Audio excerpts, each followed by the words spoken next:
Fala pessoal, tudo bem? Professor Marcos aqui com vocês e hoje estarei fazendo aqui uma revisão, né, na parte de biologia para a gente poder já se preparar aí para o simulado, né? A gente já discutiu aí exaustivamente esse conteúdo, né, ao longo desse bimestre e vocês sabem aí da importância, né, do simulado, até mesmo também já para a gente começar a acostumar com esse tipo de avaliação aí. Porque o próximo degrau de vocês aí já é exatamente a universidade, né? Então, essa prova, né, e esse estilo de prova, ele é bastante interessante, tá? Então, olha aqui. Questão 1 na parte de biologia, né? Lembrando aí que o tema que a gente está trabalhando, né, já há algumas semanas, né? É o tema que trata aí sobre evolução, né? Sobre essa mudança, né? E em meio a esse contexto aí, a gente estudou o Lamarck, né, que é um evolucionista, e estudamos também o Darwin, que é outro evolucionista, e vimos aí as teorias de cada um deles, né, e o que que elas contribuem aí pro atual cenário, né, pro mundo contemporâneo aí que a gente está, né. Então, olha só, a questão um, né, questão um, como é que ela começa, né? Ela fala assim, ó, quando falamos em evolução, deixa eu colocar isso aqui em negrito. Quando falamos em evolução, referimos-nos às mudanças que ocorrem nos organismos ao longo de milhares de anos. Até aí tudo bem, tá? Existem diferentes teorias que explicam essas mudanças, como é o caso da teoria proposta por Lamarck, né? Para esse pesquisador, né, esse evolucionista, a evolução ela ocorre em razão da ação de duas leis, tá? Então, essa pergunta aqui ela é bem técnica, né? Quando eu havia comentado com vocês sobre Lamarck, eu havia avisado aí que ele tem uma teoria sobre evolução, mas que ela tem dois pilares, tá? Um pilar dessa teoria é o que a gente chama aqui de uso e desuso, tá? E o que que seria isso daí? De acordo com Lamarck, tudo que você usa, você desenvolve, e aquilo que você não usa, consequentemente, você não vai desenvolver. Então, por exemplo, se você for lá para a academia e começar a fazer exercício de braço, né?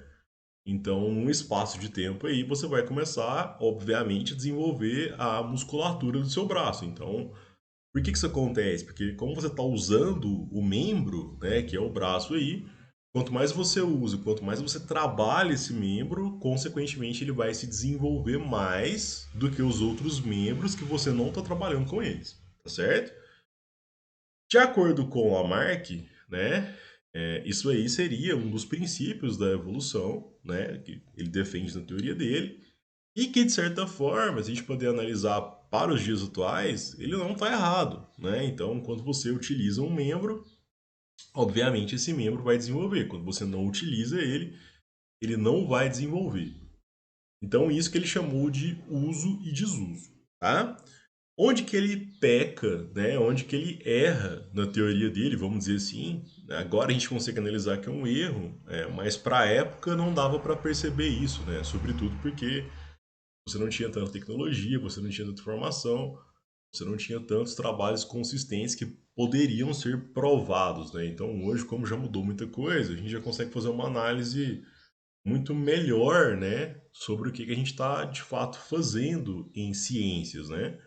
Então, a segunda parte da teoria dele, né, seria a questão ali dos caracteres adquiridos, tá? Caracteres adquiridos, tá? O que que seria aí os caracteres adquiridos?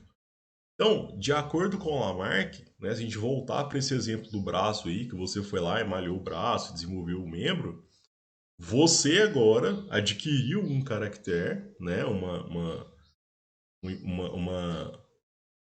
você adquiriu uma modificação nova, né, e você passaria então essa modificação aí, esse caractere que você adquiriu, para seu descendente. Então, quando você tivesse um filho, por exemplo, você passaria, né, essa informação para o seu descendente. A gente sabe que isso não ocorre, tá? Pelo menos não dessa forma, né? Então a gente sabe sim hoje que é possível passar caracteres para frente. mas não caracteres adquiridos, né? São caracteres que a gente já nasce com eles, que eles já estão no nosso DNA. Então, essa herança genética, né? Essa hereditariedade, sim, é possível, mas com aquilo que nós já temos, né? Aquilo que nós já nascemos com ele, não com aquilo que nós desenvolvemos, como, por exemplo, essa questão do uso e desuso aí na teoria lamarckiana, beleza? Então a resposta correta, né, dessa questão aí, pessoal, sem mais delongas, né, seria aqui exatamente a letra B de bola, beleza? Questão 2, pessoal. Após estudar sobre evolução na escola, Michele resolveu explicar para sua mãe o motivo pelo qual algumas lagartas são verdes, né? Segundo a aluna, algumas lagartas são verdes porque essa cor favorece sua sobrevivência em folhas, uma vez que são mais dificilmente avistadas por predadores. A explicação de Michele obedece à teoria evolucionista proposta por. O que acontece, pessoal? Imagina que você tem ali uma folha, né? Então a folhinha ali, ela é toda verde, tá? E aí, pessoal, a gente também tem uma lagarta, tá? Essa lagarta aqui, ela também é verde. Porém, aqui em cima da folha, tá? Essa lagarta ela fica invisível, né? Não dá para ver. A gente tem um pouco mais de dificuldade para poder visualizar essa lagarta, tá? Mas a gente não vai atrás de lagarta, né? Outros animais é que vão atrás de lagarta. Então, por exemplo, um pássaro que está passando ali naquela região e resolveu se alimentar, por exemplo, e na procura por alimento ali, ele está procurando algum inseto, né? Obviamente ele vai ter um pouco mais de dificuldade para encontrar essa lagarta. Talvez ele nem encontre essa lagarta, porque seria como se ela estivesse camuflada, né? Quem foi que camuflou? Não foi a lagarta, né? Ela não camuflou ali em relação àquela folhinha que é verde. Por que isso aconteceu? Isso aconteceu meramente por uma questão de adaptação desses indivíduos ao meio, né? Então, provavelmente, você poderia pegar uma situação assim, que lá nessa região existiam lagartas amarelas também. Porém, né, com o passar de alguns milhares de anos aí, o que pode ter acontecido? Essas aqui, que são as amarelas, elas sempre ficavam mais em evidência, né, porque elas se destacavam ali por cima da cor verde, né? Então, o que acontece, pessoal? Como elas estavam mais em evidência, pode ser que elas foram predadas mais facilmente naquele ambiente, resultando apenas de uma maior quantidade de lagartas verdes, certo? Quando essas lagartas aí cruzam, né? Quando essas lagartas aí reproduzem ali entre si, obviamente também elas vão passar essa característica genética para frente e vão criar ali no ambiente mais lagartas verdes, tá certo? Ao longo de alguns milhares de anos, a gente vai ter nesse ambiente, né, a predominância ali de um grupo de lagartas verdes, né? E a extinção desse grupo de lagartas aqui, que são ali as amarelas, beleza? Então, pessoal, isso que está acontecendo aqui é o que o Charles Darwin, né, chamou de seleção natural, porque é a natureza que escolheu os indivíduos mais aptos a viverem nele. Então é por isso que a questão 2, a resposta correta da questão 2 aqui seria exatamente aí a letra C de casa, beleza? Vamos agora para a questão 3, né? A teoria da origem das espécies de Charles Darwin analisou, então como já foi discutido aqui na questão anterior, analisou aí a seleção natural, beleza? Questão 4, o hábito de colocar argolas no pescoço por parte das mulheres de algumas tribos asiáticas, promove o crescimento dessa estrutura, representando nessas comunidades um sinal de beleza. Dessa forma, temos que as crianças, filhos dessas mulheres, já nasceriam com o pescoço maior, visto que esta é uma tradição secular. Então, aí pede assim, né? A afirmação acima pode ser considerada como defensora de qual teoria evolucionista? Então, olha só, pessoal, eu até tinha feito um vídeo, né, relatando essa questão aqui. Então você tem, por exemplo, ali uma situação onde tem mulheres, tá, que colocam argolas no pescoço e esse pescoço aí ele começa a aumentar de tamanho, né, no longo prazo. Então o pescoço dela é pequeno, à medida que ela vai colocando essas argolas, o pescoço vai aumentando, tá? Se a gente analisar essa teoria, esse exemplo, perdão, né?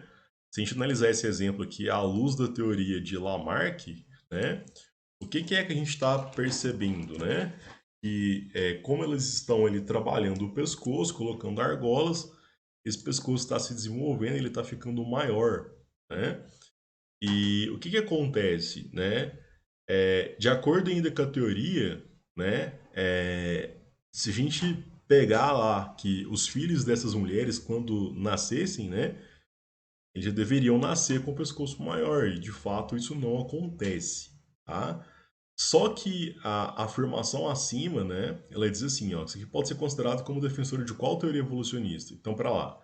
Desta forma, temos que as crianças, deixa eu apagar isso aqui, filhos dessas mulheres já nasceriam com o pescoço maior. Já nasceriam. Então, se eles nascessem com o pescoço maior, a partir de um caractere que foi adquirido ali pelos ancestrais, né, que no caso é a mãe, isso obedeceria à teoria de Lamarck, tá? Então a questão 4 aí seria exatamente a letra A. A questão 5, pessoal, é uma questão voltada aí mais para os nossos conceitos de ecologia, né? Que a gente também já começou aí a trabalhar com eles uma semana anterior, né? Então, a questão 5 fala assim, né? A população pode ser definida como? Definida como o quê? Né? O que é uma população, tá? População, pessoal, é um grupamento, ok? De indivíduos de uma mesma espécie, tá? Que ocorre em uma mesma área geográfica, em um mesmo intervalo de tempo. Então a resposta correta aqui seria a letra A. Basicamente é dizer assim, ó, por exemplo, imagina aí que a gente tem uma população de zebras, né? Então você tem lá na savana africana, perto de um rio, por exemplo, uma população de zebras estão ali bebendo água, né? A gente tem um grupo de indivíduos que são as zebras, tá? São pertencentes à mesma espécie, pois são zebras, né? Então tem a questão das listras ali, são animais com características bastante peculiares e iguais para todos, tá? E a ocorrência deles naquele momento ali é na mesma área geográfica, no mesmo tempo, né? No mesmo intervalo de tempo ali, por exemplo, no mesmo ano, tá? Vamos dizer assim. Então isso por si só já define aí, já nos dá uma noção básica, né, do que seria o conceito de população, né, que é um conceito diferente de comunidade, né. Comunidade acontece quando a gente tem indivíduos de várias espécies diferentes. Então na população a gente tem indivíduos de uma mesma espécie, beleza? Espero que vocês tenham entendido, compreendido aí nessa nossa revisão. Espero que vocês assistam essa aula de verdade, tá? E qualquer dúvida aí podem me chamar, estarei sempre à disposição, beleza? Forte abraço e até mais.